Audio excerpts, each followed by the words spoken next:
Sejam todos bem-vindos a Luz Câmera Arte.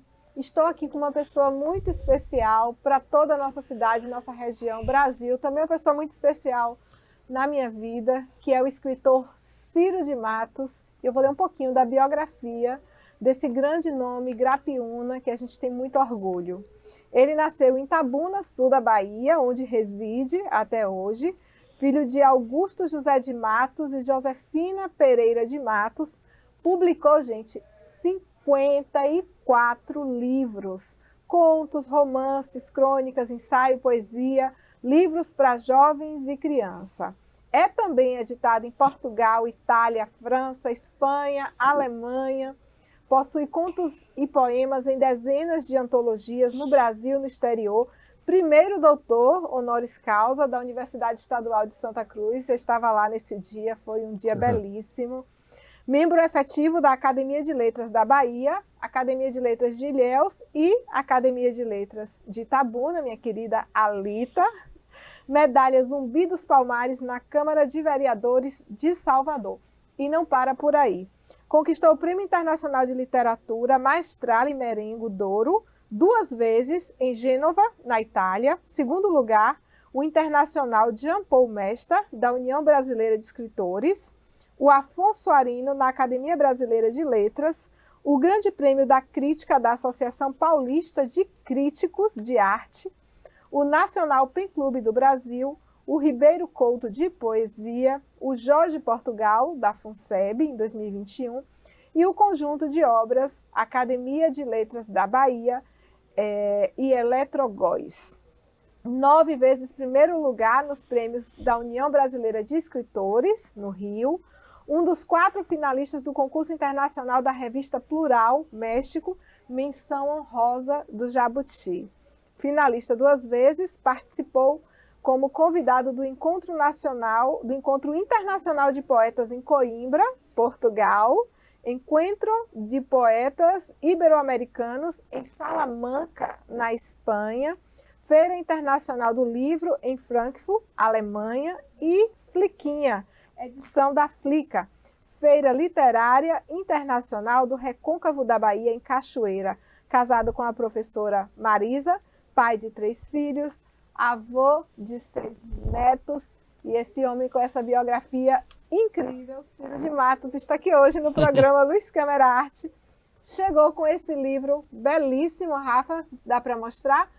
Canto Até Hoje, que é uma coletânea de vários livros de poemas que ele foi lançando ao longo da trajetória. Esse livro tem, deixa eu ver aqui, 798 páginas, quase 800 páginas de poesia para você se deslumbrar com a literatura de Ciro de Matos. Foi o último? Não, o último... Que você lançou? Depois desse livro, que foi lançado no dia 8 de abril, uma live feita no canal da Fundação da Casa de Jorge Amado de Salvador, no YouTube, né? E depois que foi feita essa live, eu lancei mais um livro de poesia, Devoto do Campo, pela Editos, a editora da UESC. Esse Devoto do Campo não está nesse livro, porque ele já estava no prelo, né? E esse livro também no prelo, então eu não podia colocar Devoto do Campo, aí não podia incluir Encanto Até Hoje, porque estaria concorrendo com o livro que estava sendo publicado, né, pela Editos. Então, depois desse livro eu publiquei mais um livro de poesia. Eu não sei de onde Ciro de Matos tira tanta energia, tanta inspiração, tanto gás para produzir, porque ele está sempre produzindo, não para, e sempre publicando livros, escrevendo poemas, escrevendo contos. E acredito que a gente ainda vai... Pensa em outros romances. Ele publicou Os Ventos Gemedores, que eu falei aqui no Luz Câmera Arte, uma história lindíssima. E cada vez mais ele vai desbravando novos mares. Mas vamos falar do futuro, não. Vamos falar um pouquinho da sua trajetória, né? Esse currículo tão grande aqui que eu li. Como é que o senhor se inicia nessa trajetória literária? Foi na infância que já começou a rabiscar as primeiras letras? Na infância eu não comecei a rabiscar, mas na infância eu comecei a entrar em contato com o mundo da literatura, que já me chamava a atenção. Como leitor? como leitor, havia um livro chamado Crestomatia e Nós Estudantes, do Colégio Divina Providência, do primeiro ano e segundo ano, com a professora Odete Bidley, estudava análise lógica, né? Análise lógica com esse livro. E nesse livro analisava os períodos de grandes escritores, de trechos de grandes escritores brasileiros. Aí tinha Rui Barbosa, Castro Alves, aí Olavo Bilac, né? Humberto de Campos, Machado de Assis, né? Então eu já fui me familiarizando com esses nomes, né? E depois, quando na biblioteca de seu Zeca Freire, eu ficava olhando a lombada do livro, o seu Zeca Freire foi o dono da farmácia popular aqui em Itabuna, era muito amigo dos filhos dele, Duda, né? Roberto, Zequinha, né? E antes da gente ir brincar na beira do rio, jogar bola, tomar banho no rio, eu ficava olhando para a estante e pedia a ele emprestado alguns livros que me chamavam a atenção. Jorge Amado eu conheci realmente através do meu olho para a estante de seu Zeca. Eu nunca me esqueço disso, né? Comecei também a comprar uns livros na agenciadora. Né? Comprei um livro de Edgar Allan Poe, me lembro com hoje, né? E daí eu fui lendo, né? Mas tá comendo? Os filmes que passavam no Cine Itabuna, os filmes musicais, aqueles musicais norte-americanos com Doris Day, os filmes de aventura com Paul Hyde, né? E também os desenhos de Walt Disney, né? As chançadas de Grande Otelo e Oscarito, isso foi formando um caldo, um temperamento, um universo cultural que já estava inserindo o menino ao mundo do sonho, ao mundo da fantasia. Porque foi o tempo que eu comecei também a ler muito Gibi Guri. Gibi Guri eram as revistas e quadrinhos do meu tempo, né? E eu lia muito Gibi, muito Guri, como todo garoto da minha infância, né? Eu chegava ao ponto de levar os gibis e Guri que eu lia, levava para o passeio, e no passeio eu deixava eles expostos para vender. Para então ter dinheiro, porque meus pais eram pobres, né? E comprar novos gibis, novos Guri. Quer dizer, tudo isso foi formando também um caldeamento, uma temperatura para o sonho, né? Porque eu ia para o Cine Itabuna, mas de tarde ia para o Jardim da Beira Rio, ouvir jogos de futebol transmitido por Jorge Cury, no alto-falante que ficava no Coreto do Jardim, e depois ali ia para casa, tomar café, ia dormir, mas antes de dormir, aqueles filmes que eu assistia de aventura, né? Seriados, né? Bang Bang, ficavam borbulhando na imaginação. Então, daí é que a imaginação foi se despertando, a sensibilidade, né? Para o mundo da arte, o mundo da criação, o mundo da fantasia, o mundo da magia. O mundo da magia. Quando eu fui para Salvador, no Colégio Marista, estudava no Colégio Marista, eu frequentei a biblioteca da agremiação estudantil e lá conheci outros escritores, né? Lá eu conheci José de Alencar, lá eu conheci Humberto Campos, conheci Maria de Humberto Campos, né? Conheci Joaquim Manuel Macedo, Visconde Toné, né? Eu conheci a Luísa Azevedo, né? No Colégio da Bahia, eu frequentei muito a biblioteca imensa no Colégio da Bahia, aí eu realmente me lavei, porque tinha um tempozinho, eu ia para lá, para a biblioteca, para ler livro, né? E com mais a biblioteca, a Livraria Civilização Brasileira, que realmente era um espaço em que os jovens intelectuais daquela época e professores frequentavam muito para ver as novidades literárias, os livros mais novos, né? E aí foi formando uma cultura, foi formando uma intimidade maior e ampliando os meus conhecimentos literários, né? Conhecendo autores estrangeiros, né? Até que em 1960 eu escrevi um conto chamado A Corrida, né? E mandei esse conto para o jornal. Foi seu primeiro conto? Foi o Jornal da Bahia, cujo suplemento era editado por João Baldo Ribeiro. João Baldo Ribeiro foi da minha geração, foi meu colega na faculdade de Direito, colega de turma, né? Colega de turma, nós nos formamos na turma de 62, e João Baldo dirigia esse suplemento. Eu mandei, ele aprovou, publicou. Aí então, bom, se eu publiquei, João Baldo aprovou, está como é sinal que eu posso continuar. Aí continuei escrevendo, até que reuni esses contos, publiquei um livro, veio o segundo, terceiro, e fui andando. Mas já sabia que queria, quando o senhor escreveu o seu primeiro conto e ele foi publicado, O senhor pensou assim, é isso que eu quero fazer para o resto da minha vida? Não, de maneira nenhuma. Eu fiquei até assustado comigo mesmo, espantado, né? Como é, meu Deus, eu consegui me escrever uma história, que coisa maravilhosa. Fiquei tão alegre, eu fiquei alegre, minha mãe ficou alegre, meu irmão ficou assim, curioso. Vamos morar num apartamento, né? Minha mãe foi para Salvador para cuidar da gente, de mim, de meu irmão, José Orlando, que depois se formou em médico, ele foi um bom médico aqui em Itabuna, né? De boa atuação, né? Então eu fiquei assim, espantado, né? Agora aquilo me motivou eu continuar escrevendo, escrever, escrever. Até que, isso foi em 1960, até que em 1966 eu já estava com uma série de contos reunidos, né? Dei a Hélio Pova, mandei para Hélio Pova estava no Rio, e Hélio Pova fez uma carta fez um prefácio do livro, né? Uma orelha, né? E me animou, né? Eu publiquei, mas depois eu vi que era um livro imaturo, não devia ter publicado aquele livro. Tanto que eu cortei da minha bibliografia. Aproveitei alguns contos, fiz, que estão em outros livros posteriormente. E daí também eu comecei assim, como prosador, como ficcionista, depois migrei para o poema. E depois, de 1981 para cá, eu comecei a fazer livros de poemas e de uns 20 anos para cá a fazer livros de história e de poemas para criança, né? Então isso é um processo, né?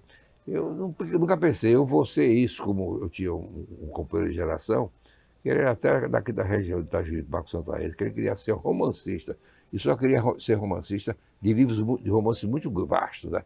Ele tinha ambição e só queria ser escritor na vida. Esse eu não tenho nada na vida. Eu não vou me formar, minha mãe não tem condições, minha mãe é separada de meu pai, eu só tenho a literatura. Então ele fazia jornalismo, depois ele foi para o Rio fazer jornalismo, como eu fui também. Eu abandonei, quando eu tive a certeza que eu não podia passar sem a literatura, e a literatura começou a me dar então alento, equilíbrio perante os conflitos da vida. Eu tive muitos conflitos familiares, em termos de dores e sofrimentos, que minha mãe ela passou um ciclo de doença assim, muito difícil na vida dela, terminou ela falecendo. Eu me senti impotente para fazer alguma coisa para diminuir o sofrimento. Então, para me equilibrar, eu comecei então a ler, ser um leitor voraz e escrever mais, né? Então, a literatura ela foi realmente um alívio, foi uma catarse muito eficiente para que eu não me desequilibrasse.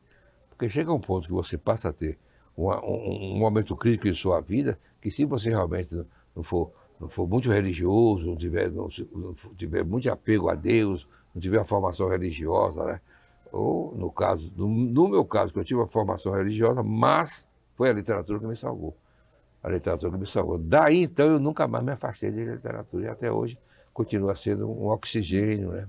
E o senhor estudou jornalismo e estudou direito também, correto? Não, eu estudei direito. Eu estudei direito e vim advogar aqui em Itabuna. Passagem muito curta para o Jiquié, depois eu vim aqui para Itabuna. Mas aqui foi que eu tive consciência que realmente que eu tinha que ser escritor. Eu não podia mais viver sem escrever e sem ler. Aí eu olhava para os meus livros de direito, tem até um conto, né? Um conto sobre essa situação do homem com a profissão da qual ele não faz bem a alma dele, né? Aí eu olhava para os meus livros de direito e dizia, mas não é isso que eu quero, não é isso de maneira. Tinha até uma clientela boa, que fazia direito trabalhista, né? O escritório estava bem montado. Aí eu peguei, vendi tudo e fui para o Rio fazer jornalismo. Fui fazer jornalismo, fiz um teste no Diário de Notícias, fui aprovado nesse teste, para escrever uma reportagem, né? Que a gente vê nos jornais como é que faz, como é que escreve, pelo menos, e vai lá e coloca, né? Faz. Não é muito difícil, não. Aí eu fui aprovado do Diário de Notícias, eu fui para o jornal, e Jornal do Comércio, dos Diários Associados. Daí eu já estava com um pé no Jornal do Brasil, quando minha mãe faleceu, e demorou-se muito tempo, aqui uns 3 ou 4 anos, sem meu pai fazer o inventário de uns bens que ela deixou, né? Eu tive que vir para resolver. E aí foi um problema muito sério, que isso nunca terminava. Né? Meu pai era um homem, era um coronel, tinha muita influência, a pessoa dele tinha a influência do sistema organizado, né? Então ele conseguiu trancar esse inventário e demorar. E eu fui passando tempo aqui, gastando, perdi meu emprego no Rio, no jornal, tá vendo? Eu já estava casado nesse tempo com o Marisa. Aí é que eu queria ler, queria escrever, queria voltar para continuar minha vida de jornalista, que dava condições de eu sobreviver, e ao mesmo tempo dava condições de eu escrever nas horas vagas, nos fins de semana, escrever os meus textos. Eu estava indo muito bem no Rio, eu já escrevia numa revista chamada Cadernos Brasileiro, uma revista muito boa de artes, dirigida por José Valadares, um crítico de artes plásticas baiano. Eu escrevia no jornal, na revista Leitura, no suplemento do livro, queria um prêmio internacional, um prêmio para escritores de língua portuguesa, com um conto inocente e selvagem, e estava indo muito bem. Escrevi meu segundo livro, chamado Violentos e Desalmados, que me deu uma menção especial, primeira menção especial num concurso nacional, no Encontro Nacional de Escritores em Brasília, promovido pelo Banco do Distrito Federal. Estava indo muito bem, de repente eu tive que vir para aqui para resolver isso. E ficou difícil. E não voltou mais para o Rio? Aí não voltei mais para o Rio. Isso me agoniou muito. Me agoniava demais, me fazia sofrer. Vou perder tudo. Porque nem resolvo aqui, nem volto para lá. Não tenho paz, tá compreendendo? Estou com família, estou casado. Meu filho já tinha nascido, o primeiro, né? Depois veio o segundo, que é Marisa, né? Aí foi uma luta, foi um momento difícil que deixaram marca, sequelas, prejuízos. Mas também me deixou aqui, na nossa região. Bom, aí eu fui ficando, não pensava de maneira nenhuma ficar, e fui ficando. E nesse ficar foi melhor para mim depois. Foi melhor, porque os tempos mudaram. Que aqui o senhor se dedicou somente à literatura, né? Aí veja bem, Raquel, os tempos mudaram. Porque quando eu saí daqui e fui para o Rio, isso era costume. Sair do Nordeste, de qualquer capital do Nordeste, ou até do interior do Nordeste, ou de Salvador, para ir para o Rio de Janeiro, você fazer jornalismo e fazer sua carreira literária lá. Porque não tinha editora em Salvador. Salvador era uma província ainda, cidade grande, mas com áreas de província, né? Então, você para ser escritor e ser conhecido, você tinha que ir para São Paulo ou para o Rio, porque lá era realmente Rio e São Paulo eram os tambores culturais do Brasil. Para você ter eco, ter ressonância no resto do país, você tinha que vencer primeiro lá. Não adianta você ser um excelente escritor, ficar em Salvador, até em Salvador, quanto mais em Itabuna, porque ninguém ia lhe conhecer. E você, quando você se compromete com esse tipo de atividade, você quer dizer, eu estou comprometido, envolvido e enleado. Comprometido e envolvido também com isso que eu quero fazer, que no caso é a literatura. Aí você tem que ir para aquele meio onde você possa dar conhecimento a terceiros do seu trabalho e ser reconhecido. Aí fui ficando aqui, fui ficando, mas o mundo mudou. Né? Veio a televisão, a internet. Veio a internet, né? E hoje? Avião que no meu tempo, quando eu fui para Salvador, era bimotor, estava na hélice, movida a hélice, né? Na hélice, entendeu? Quando a jato, né? Passou a ser a jato. Aí os jornais começaram a entrar aqui. Apareceu, então, surgiu, tá compreendendo? A Universidade Estadual Santa Cruz, que não tinha quando eu fui para Salvador. Então houve uma mudança radical nos meios de comunicação. E você se inseriu, então, num contexto global. Aí eu vi que era melhor ficar aqui do que ficar lá. Porque lá também mudou. Mudou. Quando eu fui para o Rio de Janeiro, você tinha condições de... Eu morava no Flamengo, e eu saía com Marisa à noite, assim, a base de umas 8 horas, ia até o Largo do Machado, ficava dando volta no jardim, às vezes a gente ia para o cinema, depois botava a pé. Hoje você hoje não é possível. Não é possível. Há uns 10 anos atrás não é possível. Você vai ser assaltado, vai ser morto. Nem em Salvador. Aí eu vi que era melhor ficar aqui, você tinha mais tempo. A vida era menos veloz e você tinha as fontes. Tinha as fontes, né? Para beber o que é bom do conhecimento humano para você se lapidar como escritor, no meu caso, como escritor. Aí foi bom para mim. Mas depois que se tornou bom, eu passei E foi daqui de Itabuna que o senhor lançou livro no mundo inteiro, olha. A gente vai para o intervalo comercial, o Rafa já me avisou que a gente terminou o primeiro bloco, daqui a pouco eu volto. Ciro de Matos vai contar um pouquinho para a gente como é viver como escritor, como é a trajetória de vida de uma pessoa dedicada à literatura. A gente volta no minuto.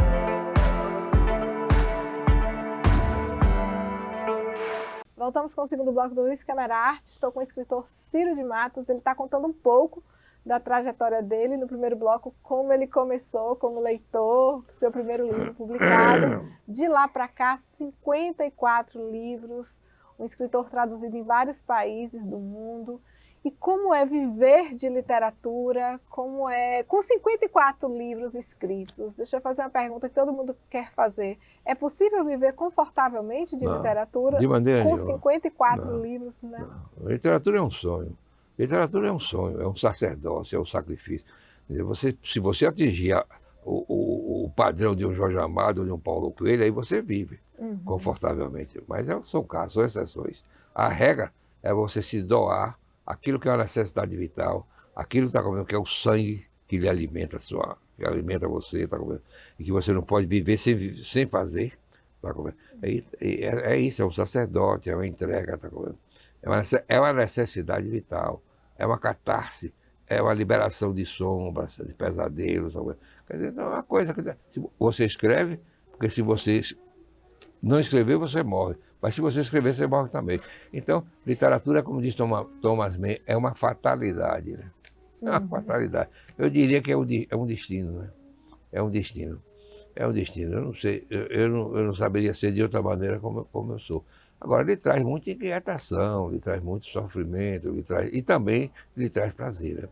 Ele traz prazer quando você realiza um projeto, escreve um livro, escreve um conto mesmo, escreve um poema, né? Lhe dá prazer, lhe dá satisfação, né? Você se libera até de muita angústia, porque você aprende muitas vozes do mundo para transpor, tá, na palavra simbolizada, né? Na palavra escrita, na palavra poética, né? Em prosa e verso. Né? Então, a literatura é necessária. A literatura é forma de conhecimento da vida. 54 livros escritos. Tem um que o senhor gosta mais? Agora, completando sua pergunta, eu não vivo confortavelmente, mas eu recebo alguns direitos autorais quando eu publico no exterior e até de alguns livros aqui no Brasil. Né? Os livros que eu publiquei da Saraiva, são 5 livros que eu tinha da Saraiva, hoje só tenho 3, né? E na Editora Bruta, principalmente os livros infantis, né? Eu recebo os direitos autorais. Tem um livro que foi publicado pela RHJ de Belo Horizonte, que foram comprados 14 mil exemplares de uma vez só. Né? Eu recebi uma bolada. Né? Outra foi uma antologia Contos Brasileiros de Futebol, 20 mil exemplares. Quer dizer, há sempre esse reforço. Quando vem uma surpresa boa. Vem uma surpresa boa. Né? E semestralmente, trimestralmente, vem alguns pinga-pinga, né? Tem alguns pinga-pingas da leitura. Né? Mas o que me faz ser escritor é justamente porque está dentro da alma, está dentro do coração. Porque não poderia viver sem escrever. Não posso. E é necessário, né? É necessário. Literatura é inútil. Se você for olhar que não é um bem material que você produz, realmente é uma coisa inútil, porque tem muita gente que não sabe o que é literatura, tem muita gente que, por incrível que pareça, não sabe quem é Jorge Amado, entendeu? Até porque a literatura não é tudo. Para mim, é quase tudo. Né? Para mim é quase tudo, porque a vida é muito complexa, é muito abrangente. Então você não pode dizer literatura é tudo. A arte não é tudo, é importante. Para mim, é uma das coisas mais importantes. Mas tem gente que vive em outro mundo, em outra realidade. Né? Bom, então... E filho preferido tem dentre essas 54 obras publicadas? Bom, eu gosto de todos eles, tá comigo? Agora tem alguns livros que me deixam uma marca maior. Por exemplo, tem um livro chamado Os Brabos, que eu considero a minha estreia literária. Esse livro me deu o Prêmio Nacional de Ficção Afonso Arinos, da Academia Brasileira de Letras, por unanimidade, né? Uma comissão muito forte, né? De escritores maravilhosos, como Alceu Amoroso Lima, Adonias Filho, Herberto Salles, José Cândido de Carvalho, né? Uma comissão muito forte. Esse livro eu gosto muito, não só porque foi premiado, não, porque realmente acho que me realizei muito com essas 4 novelas. Né? Tanto que uma delas está numa antologia publicada na Dinamarca, logo quando ela saiu, esse livro saiu em 1975, e logo que saiu a antologia, a novela chamada Ladainha nas Pedras, foi incluída numa antologia chamada Visões da América Latina, com os melhores escritores da América Latina, como Mário Vargalhosa, Gabriel Garcia Marques, Carlos Drummond de Andrade, Clarice Lispector, não é? Juan Rulfo, escritores de primeira linha da literatura latino-americana, e lá eu estava. Me colocaram, sou um dos últimos da lista, né, com essa novela.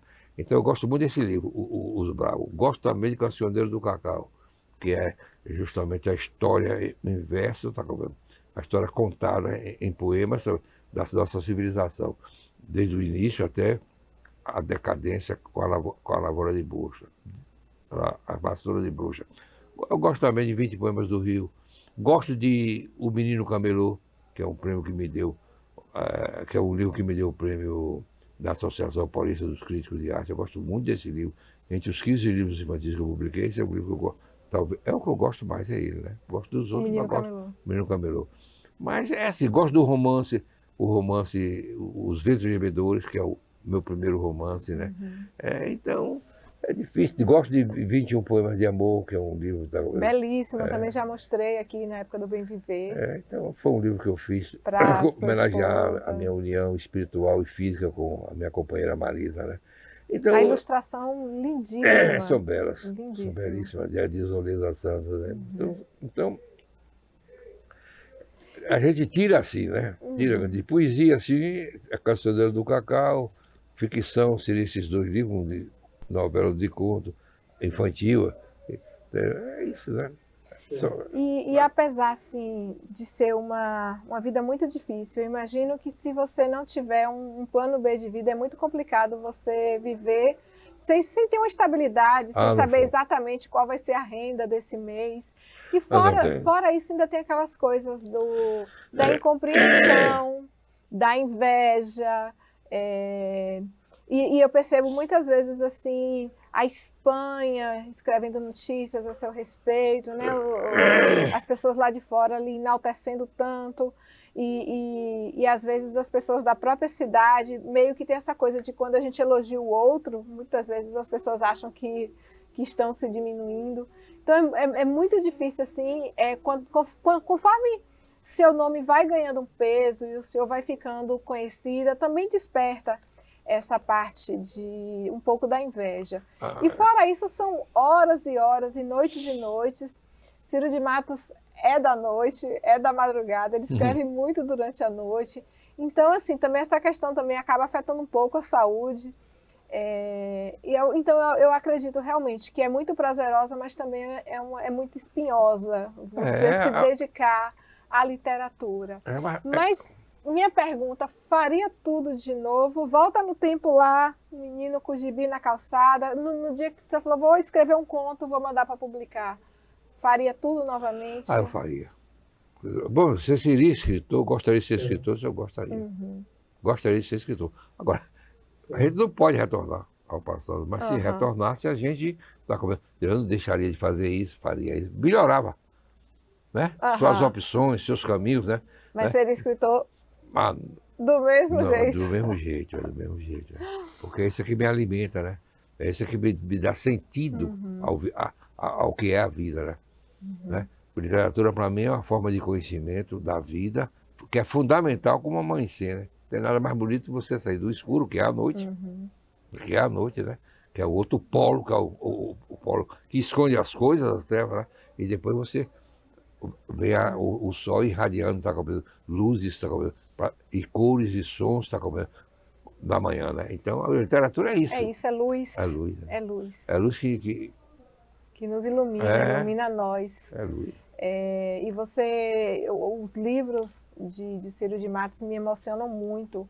O último conto que eu li foi do menino com o porquinho, belíssimo, que ele começa a ter um porquinho de estimação, e o pai quer vender esse porquinho, e ele esconde o porquinho. Me emocionei muito. O Menino e o Porco. O Menino e o Porco. Eu tive um porco de estimação, então eu chorei ao ler esse conto. Que beleza. Mas, esse conto é uma variante de Inocente Selvagem, que também é a história de um porco. Mas só que o conto para adulto, tá, o porco desaparece, não volta mais. E depois o menino tá, o tiro que o fazendeiro dá para espantar o menino, pega no menino, o menino vai para o chiqueiro, e os porcos famintos, porque está se passando.